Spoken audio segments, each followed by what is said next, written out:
All right, Shalom, giving all praises, honor, and glory to Yahweh, Hashem, Yahweh Shah, Hashem, Rakah Quadash. I want to give double honor to the elder apostles and bishops of Great Millstone. And Shalom, a salute to the hopefully elect from the least to the greatest. So this video is just going to be a quick video. I was doing a little meditating, right? And I was thinking, like, all the things that the Israelites, particularly the elect, you know, um, the fruits of what they're going to be able to enjoy in the kingdom. And I was thinking, Lord willing, you know, that I'm a part of that number, or the brothers. We hope that we are part of that number. But for the most part, the Israelites are going to be able to enjoy the kingdom. The scriptures say all Israel shall be saved. So another part of that, enjoying the kingdom, is going to be, we're going to just enjoy life, certain aspects about life. And one thing I was meditating on, not the women, or not anything specific, but yeah, it was. I was thinking about the food that we're going going to be able to enjoy. We're going to be finally able to enjoy real food, not this GMO crap, you know. And I was thinking about, well, I was going over a couple of videos, right? And some of this food not the healthiest, but it's just amazing how, Jake could put together some food, man. I mean, I was just watching this, what's it, Polo Wang, and a couple more other channels, that deal with, food. They be putting together these food channels, and it looked good. But I was thinking, like, we're gonna have real food. Like, we're not gonna have any GMO, genetically modified, and it's gonna be healthy, you know. And we're gonna have them different bodies to where as though we don't have to eat if we want, but if we do, we're going to enjoy it, you know. Just, and you're gonna have your chefs. We're gonna have, well, matter of fact, without further ado, let's go. I want to go to the scripture, and that'll be the video. I want to go to Joel to prove it, and then I want to go to what I'll go at is King Solomon, because when King Solomon was on the scene, he enjoyed one aspect about the life that he was enjoying was the food, you know. And I'm sure it breaks it down to how many, bulls and oxen and sheep and goat that he had. But you dealing with Jake here, the top Jake. He had cooks and chefs. They were probably making up all types of dishes and just creative. Out of, if King Solomon, the was it Bathsheba, she almost fainted. She fainted when it says her spirit was no more in her. She fainted just to see the glory of King Solomon. So imagine a food, or imagine a type of food. Without further, let's just go to it, because they was eating with gold utensils and things like that.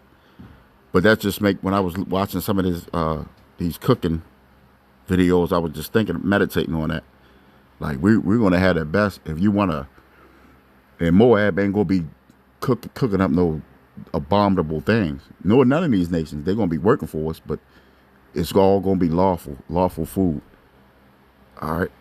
Yeah. Before I go there, yeah, I'm sure you brothers know it's a lot of channels that they get down on a cooking tip. A lot of them are chefs, and this food be off the hook.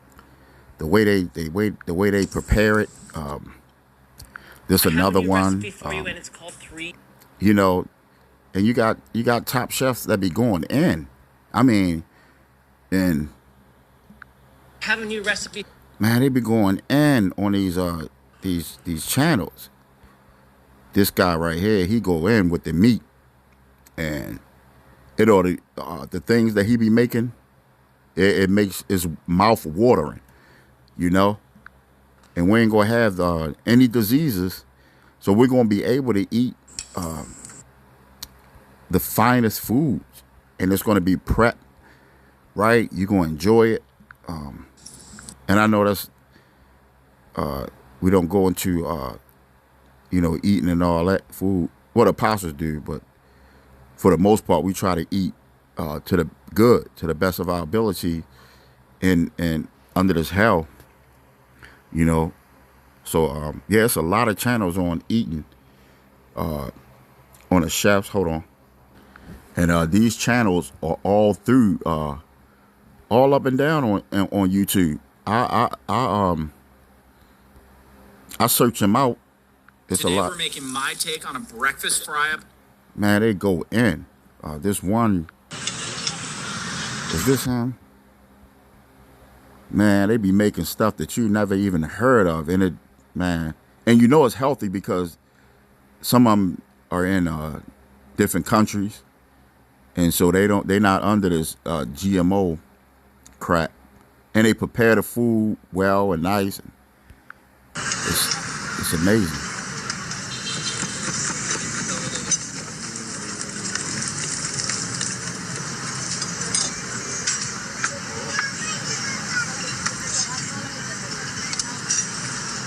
Look at that. And that's just some of the food, hundreds and hundreds Today of we're channels. making my take on. But this guy go in with he like cooking steak and things like that. But let's go to the scriptures. And I just wanted to back up the part on what I said, because we're gonna have these other nations gonna be waiting on us, hands and feet. We're gonna have servants. So I just want to go straight to the point. Did I pass it? It says for servants and handmaids. I know it's in Joel.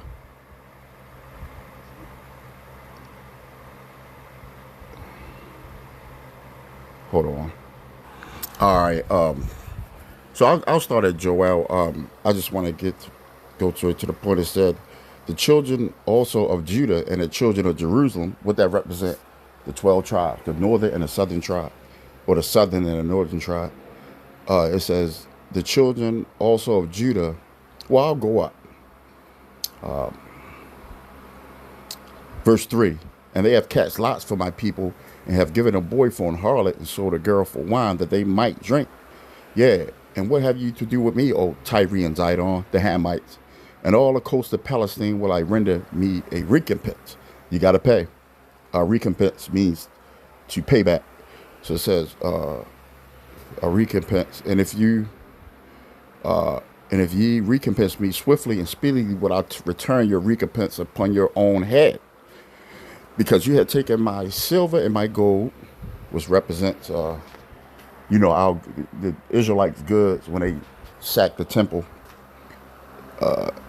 And it says, and had carried into your temples my goodly pleasant things. And they took us. Each and every nation had a part in taking us into captivity. It said, the children also of Judah and the children of Jerusalem have you sold into the Grecians, which represent Esau, right? Now, when you go into further other scriptures, sometimes a Greek is talking about an Israelite. But in this particular verse, it's talking about Esau. All right, it says that ye might remove them far from their border. Behold, here we go. Behold, I will raise them out of the place where you have sold them, which is America, Babylon the Great, and will return your recompense upon your own head. So that's coming back on your own. You got a price on your head, a tag on your head, Esau, and that tag. Oh man, your tag has ran up to the heavens. Man, that scale, oh man, you way in debt.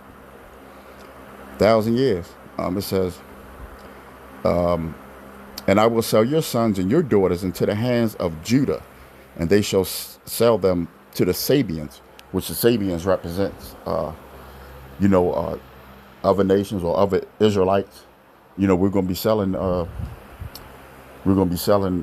Just like how you sold us to each other. We're going to be selling. Hey, brother, I got a fine Edomite ain't been touched. You know, a young, pretty Edomite. Let's trade that. Can you trade that brother for me for a sack of wine? Or you know what I mean? Because you know, brother, some brothers like to. Hey, Yahweh Shah like to drink. Actually, he's going to take that drink with the elect. That's why we say we the hopefully elect. You know, because whoever the elect is, they're going to enjoy the fruits of the kingdom, which is all Israel shall be saved eventually. So it says, I will sell your sons and your daughters into the hand of Judah, and they shall sell them to the Sabians, to a people far off, for the Lord has spoken it. So the scripture that I was looking for was Isaiah 14:2.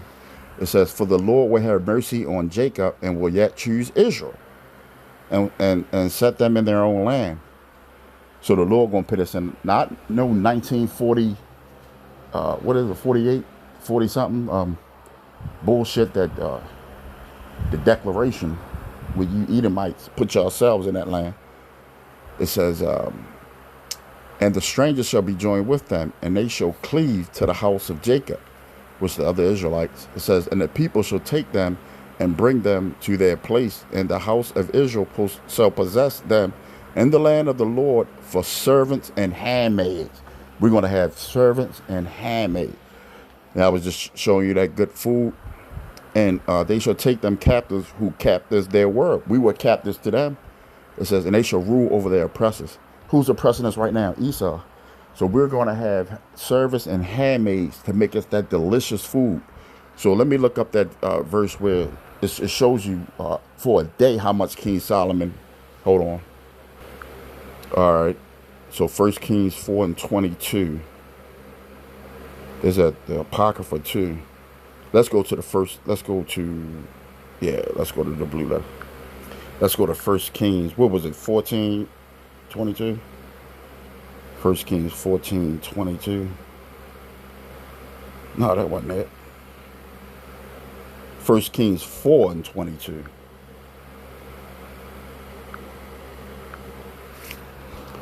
All right, here we go. Yeah, it says Solomon's, which Solomon is Yahweh Shah, power, wealth, and wisdom.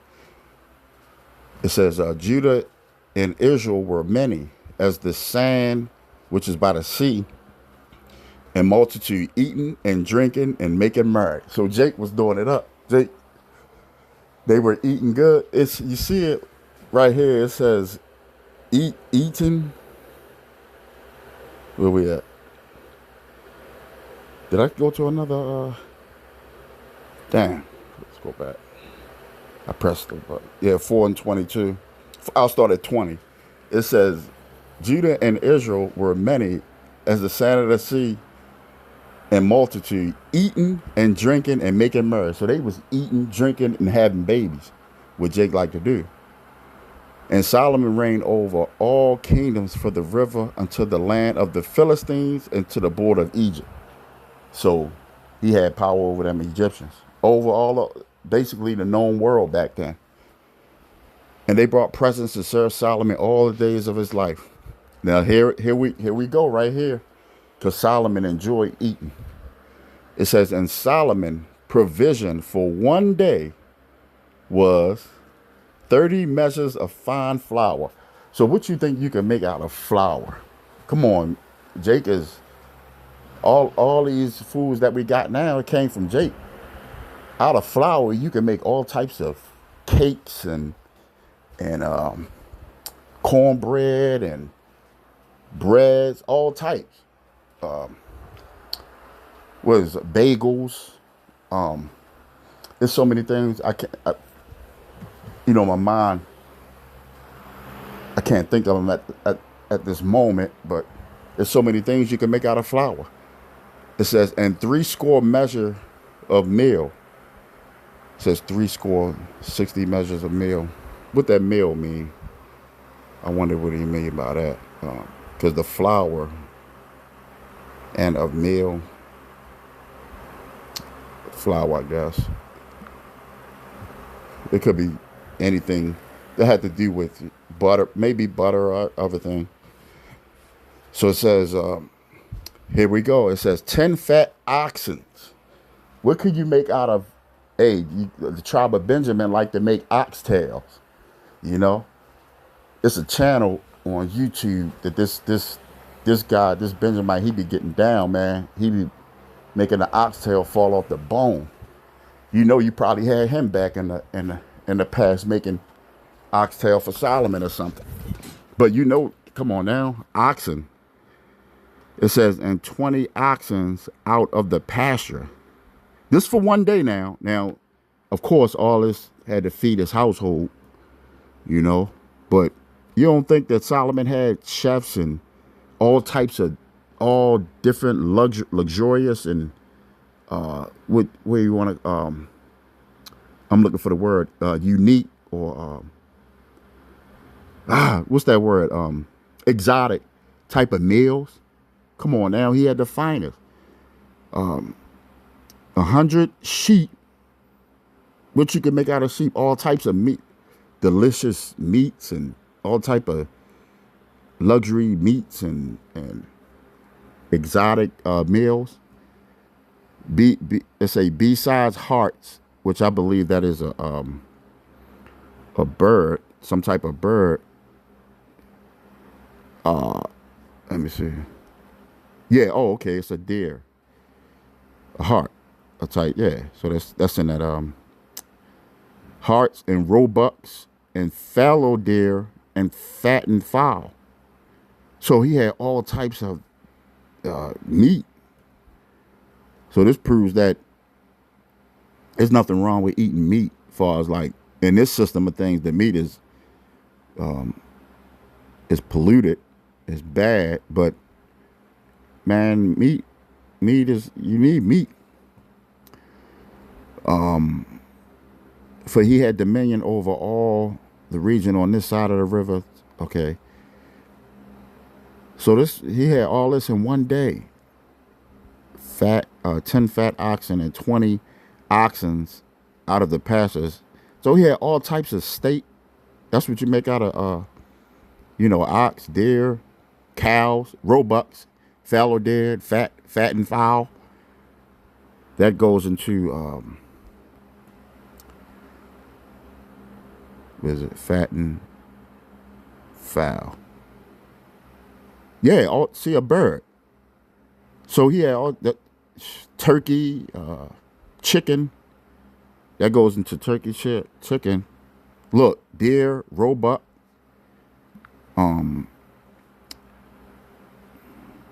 Yeah, gazelles. All types of meat. Hearts. What's that? We looked that up. Deer. Sheep. So he had sheep. Goats. Look, small cattle. Sheep, goats, flocks. You know it was cows in there. Oh, here go oxen. That's a cow. Cattle, herd, oxen, ox. Yeah, all types of cows and come on now. So Solomon was eating good. He was eating good, man. So he had all types of luxurious and exotic meals. All right. And that was just for one day. I'm not going to get into the cars that he had on this lesson, but I'm just concentrated on the food. He ate well. He ate good. Hold on, brothers. All right, so yeah, let's read. It says, and those officers provided victuals for King Solomon and for all that came unto King Solomon's table. Every man in his month, they lacked nothing. See? So, yeah, hey, that's another. What's that scripture? I'm trying to think. That because that's a part of living too, enjoying food. Let me find it, and then that'll be the video. Hold on. All right, this is in the Apocrypha. This is Ecclesiastes 2:24. It says, "There is nothing better for a man than that he should eat and drink, and that he should make his soul enjoy good of his labor. This also I saw that it was from the hand of Yahweh Bashem, Yahweh Shai. See? So it's nothing better than a man sitting down enjoying a meal, especially something prepared by his servants. Hey, Esau was eating good back in those slave times. Matter of fact, let me try to find a clip. He was eating chicken, mashed potatoes, gravy, all that shit, man. And guess who was cooking it? Big Mama, the black woman. She was cooking because they didn't lift a finger and when we were in captivity. Let me go back to the blue letter. Yeah, I couldn't find that particular scene, but I'll just close it out with playing this scene because this is a visual to show you how, this everything's going to switch over back to how it's supposed to be. Well, this was Esau sitting at the table while you Jakes were servants and handmaids. So we're going to be at the table in the kingdom, and they're going to be standing, serving us. We're not going to lift a finger in the kingdom, as the apostle said. So let's go ahead. Of course, please. But who are these gentlemen? Europeans. To be precise, they're Italians. Journalists. They've come here to the South to conduct an inquest. Is that the proper expression? On slavery. Indeed, they seem to be quite shocked. What is their religion? They're Catholics, I believe. You are Catholic, are you not? Yes, Roman Catholic. Well, they shouldn't feel too shocked. After all, their Pope, who's most generous with his excommunications, has yet to excommunicate a traitor in black flesh. Unless they eat it on a Friday. Excommunication! Catholic priests here in the South, between one Our Father and another Hail Mary, they raise goats and slaves. And I must confess, they know their business. The last 7 males I bought were sold to me by the St. Inigo Jesuits in Maryland. Finest bunch I ever bought. But why are they here, then? I could be wrong, but perhaps it's because they too are slaves. You know how Catholics are. Slaves to the fascination of sin. Perhaps it might be their oppositionist instinct. You know Europeans, ever since the French Revolution, they've been attacking everything. But, madam, times have changed. Rousseau, Diderot, Voltaire. Now, it's Catholics who read the devil's own books. Oh, what would His Holiness in Rome have to say about that?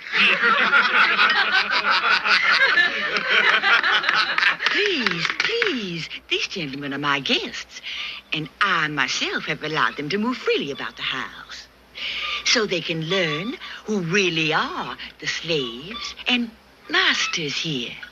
Senator, don't, please. No chicken bones, I beg of you. I've had to take 2 of them to the veterinaries already this week.